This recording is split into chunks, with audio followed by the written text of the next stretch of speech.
जय माता दी, जय माँ काली।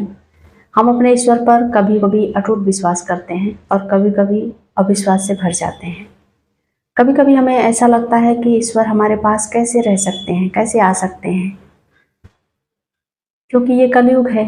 ईश्वर का आना तो नामुमकिन है, पर शास्त्रों में ऐसा लिखा गया है कि ईश्वर कलयुग में भी धरती पर आते हैं, इंसानी भेष में या फिर किसी भी स्वरूप में, पर हम इंसान उन्हें कभी पहचान नहीं पाएंगे। ये इंसानों को एक श्राप के रूप में मिला हुआ है, वरदान भी है। तो अगर आप ईश्वर को अनुभव करना चाहते हैं तो इस वीडियो को सुने।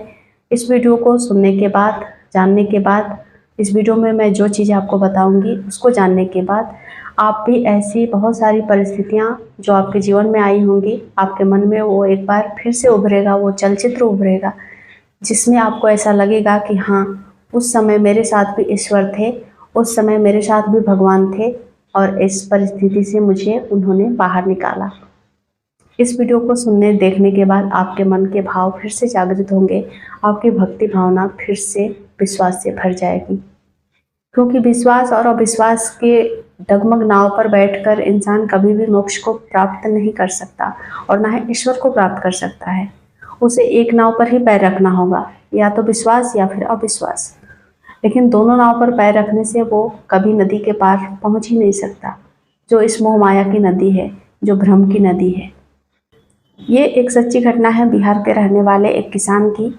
आप गांव खेड़े में देखेंगे कि ज़्यादा लोग धार्मिक तो होते हैं, पर ज़्यादा दिखावा नहीं करते।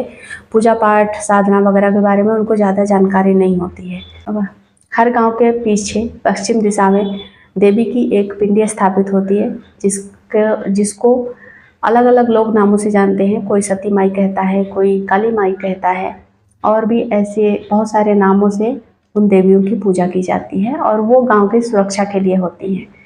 तो उस गांव में भी ऐसे ही एक पिंडी थी जो सती माई के नाम से थी, और आम का बगीचा था, और उस गांव के सभी किसान उस दोपहर में उस स्थान पर जाया करते थे और ये किसान भी जाया करते थे।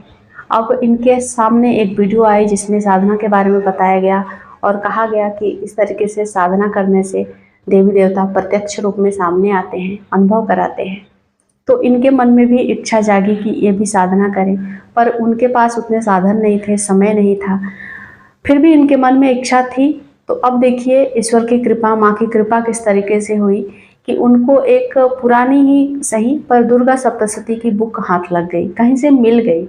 या सुबह का अपना काम पूरा किया और जैसे 10-11 बजे उनको फ्री टाइम मिला तो वो दुर्गा सप्तशती का पाठ करने उसी पेड़ के नीचे पहुंच जाते जहां पर सती माई की पिंडी स्थापित थी, और अपने दोपहर के खाने के लिए जो सत्तू ले जाया करते, माँ को भोग में चढ़ा देते और वहां पर एक छोटा सा दिया जलाते और पाठ करना शुरू कर देते।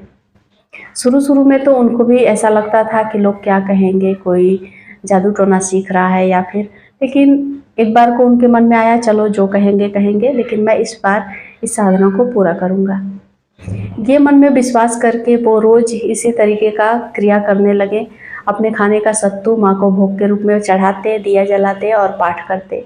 कई पाठ कर लिया करते थे एक दिन में। ये पाठ उन्होंने ठंडी के मौसम से शुरू की, गर्मी लास्ट तक। उनको कुछ ऐसे उनके साथ घटनाएं घटी जो कि आप इस वीडियो में जानेंगे। होता यह था, लोग तो बातचीत करते ही थे, पर उसके साथ ही उस पिंडी के पास एक बूढ़ी औरत रोज आकर 10-15 दिन से बैठ जाया करती थी। यानी कि उन्होंने 4-5 महीने साधना कर लिया, उसके बाद से ये बूढ़ी औरत वहाँ पर आना शुरू होती हैं। वो बैठती हैं, खाने के लिए जो सत्तू रहता है वो उनसे मांगकर, जैसे लास्ट में उठते हैं तो प्रसाद के रूप में वही सत्तू उस बूढ़ी माई को देकर और अपने घर को चले जाते हैं। रोज का ऐसा उनका क्रम बन गया, वो बूढ़ी माई वहाँ पर आती ही आती थी। अब हुआ ये, गर्मी का मौसम भी बीत गया, इनकी साधना कंटिन्यू होते जा रही थी, वो अपनी भक्ति में लीन थे। अब इनको लगा कि अब बारिश का मौसम आ जाएगा, यहाँ पर खुले में पेड़ के नीचे पाठ करना संभव नहीं होगा।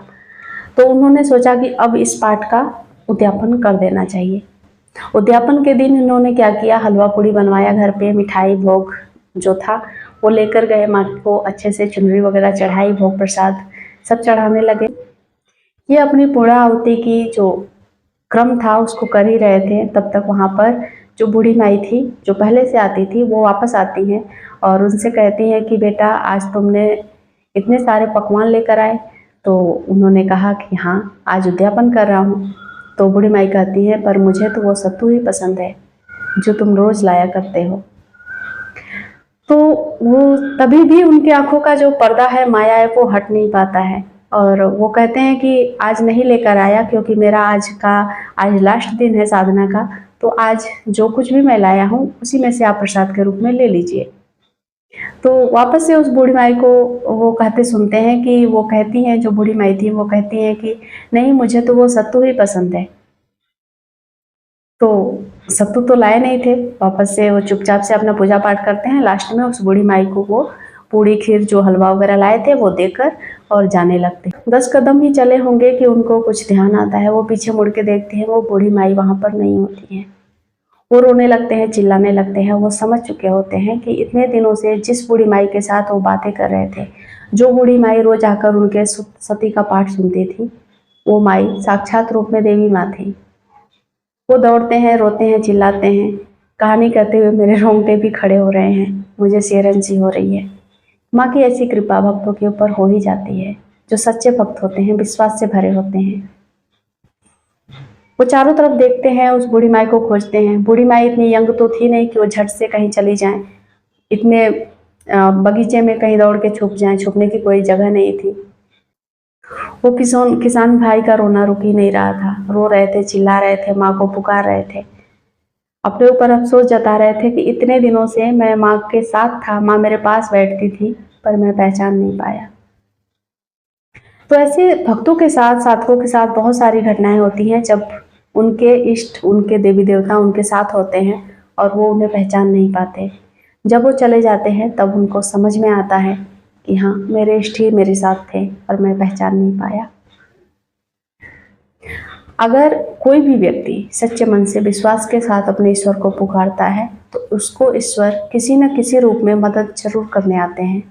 ये आप विश्वास करें, और इस विश्वास के साथ अगर भक्ति करते हैं तो आपको ऐसे अनुभव भी जरूर आते होंगे। कमेंट बॉक्स में आप भी अपने अनुभव शेयर कर सकते हैं। अगर आपको साधना, मंत्र जाप, कुंडलिनी योग इसके बारे में कोई जानकारी चाहिए तो मुझे कमेंट करें, मैं आपको गाइडेंस जरूर करूँगी। मिलते हूँ नेक्स्ट वीडियो में, तब तक अपना ख्याल रखें। जय माता दी, जय माँ काली।